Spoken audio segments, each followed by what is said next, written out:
देवळा शहरातील किशोरनगर परिसराला मंजूर लेआउटनुसार रस्ता उपलब्ध करून देण्यात यावा या प्रमुख मागणीसाठी राव मंडळाचे संस्थापक अध्यक्ष स्वप्नील आहेर यांच्या नेतृत्वाखाली किशोरनगर वासियांनी देवळा नगरपंचायतीच्या नगराध्यक्ष व मुख्याधिकाऱ्यांना निवेदन सादर केले। मागणीची दखल न घेतल्यास 14 ऑगस्ट 2026 पासून नगरपंचायत कार्यालयासमोर आमरण उपोषण करण्याचा इशाराही देण्यात आला आहे। निवेदनात म्हटले आहे की किशोरनगर परिसरातील रस्त्याचा प्रश्न अनेक वर्षांपासून प्रलंबित असून याबाबत नगरपंचायत प्रशासनाकडे वारंवार पाठपुरावा करूनही कोणतीही ठोस कार्यवाही करण्यात आलेली नाही।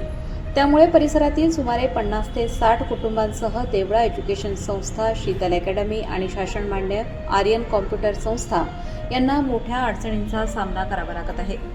नागरिकांनी गट क्रमांक 361/1 च्या मंजूर लेआउट नकाशाचा अभ्यास केला असता राष्ट्रीय महामार्ग NH 75 2G ला जोडणारा रस्ता मंजूर असल्याचे निदर्शनास आले।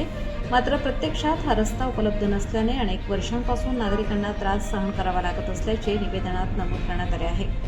दिनांक 10 ऑगस्ट 2026 पर्यंत समाधानकारक तोडगा न निघाल्यास दिनांक 14 ऑगस्ट 2026 पासून देवळा नगरपंचायत कार्यालयासमोर आमरण उपोषण सुरू करण्यात येईल असा इशारा नागरिकांनी दिला आहे।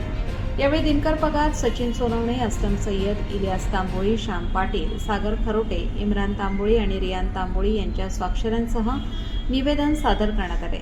तसेच किशोरनगरमधील रहिवासी मोठ्या संख्येने उपस्थित होते। दरम्यान प्रभागाचे नगरसेवक कैलास पवार यांनीही या प्रश्नाची गंभीर दखल घेत देवळा नगरपंचायतीच्या मुख्याधिकाऱ्यांना स्वतंत्र निवेदन सादर केले आहे। मंजूर लेआउटनुसार असलेला रस्ता खुला करून अतिक्रमण मुक्त करावा अशी मागणी त्यांनी केली। त्यामुळे किशोरनगरच्या रस्त्याचा प्रश्न पुन्हा ऐरणीवर आला असून नगरपंचायत प्रशासन यावर काय निर्णय घेणार याकडे नागरिकांचे लक्ष लागले आहे। देवळा शहरामध्ये जशा शेकडो समस्या आहेत, त्याच्यातली ही सगळ्यात मोठी समस्या किशोरनगरच्या रस्त्याची आहे। किशोरनगरमध्ये कमीत कमी 50 ते 60 कुटुंब राहतात, पण त्या किशोरनगरला साधा रस्ता नाही आहे, लीगल रस्ता नाही आहे। किशोरनगरला उल्लू बनवायचं काम या सरकारने चालवलं आहे। 2009 सालामध्ये 363-1 आणि 363-2 असे 2 लेआउट मंजूर झाले। तिथं त्या लेआउटप्रमाणे रस्ता हा डायरेक्ट त्या आपल्या नॅशनल हायवेला जोडून दिलेला दाखवलेला आहे, पण ह्या सरकारने गेल्या 26-27 वर्षापासून काहीही न करता या किशोरनगर वासियांना उल्लू बनवायचं काम केलेलं आहे, अक्षरशः वाऱ्यावर सोडण्याचं काम केलेलं आहे। या इथं रस्ता नसल्यामुळे अक्षरशः अंधारामधून या आता सध्या चिखलाचं साम्राज्य आहे।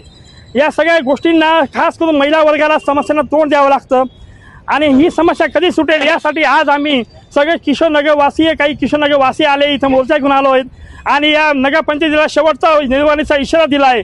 जर 14 ऑगस्ट 2026 पर्यंत आमच्या या प्रश्नाला समाधानकारक तुमच्याकडनं उत्तर आलं नाही, रिप्लाय आला नाही, तर आम्ही 14 ऑगस्ट रोजी या नगरपंचायतच्या बोट्यावर आमरण उपोषणाची त्यांना नोटीस दिलेली आहे आणि तसं झालं नाही तर आम्ही सगळे किशोरनगर 50-60 कुटुंबीय आपले महिला आणि बालबच्चांसह इथं उपोषणा बसू हा निर्वाणीचा इशारा आम्ही त्यांना देतो आहे।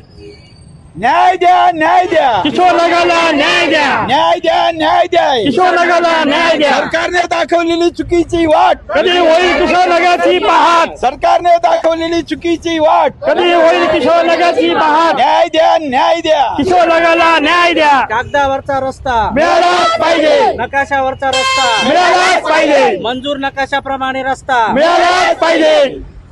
थँक्यू, धन्यवाद।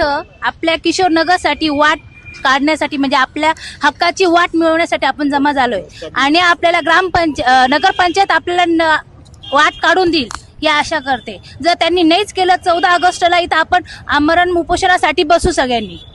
यासाठी आम्ही लेडीज सर्व तयार आहोत, पुरुषांच्या मागे नाही, पुरुषांच्या बरोबरीने आम्ही तयार राहू इथे। धन्यवाद, धन्यवाद।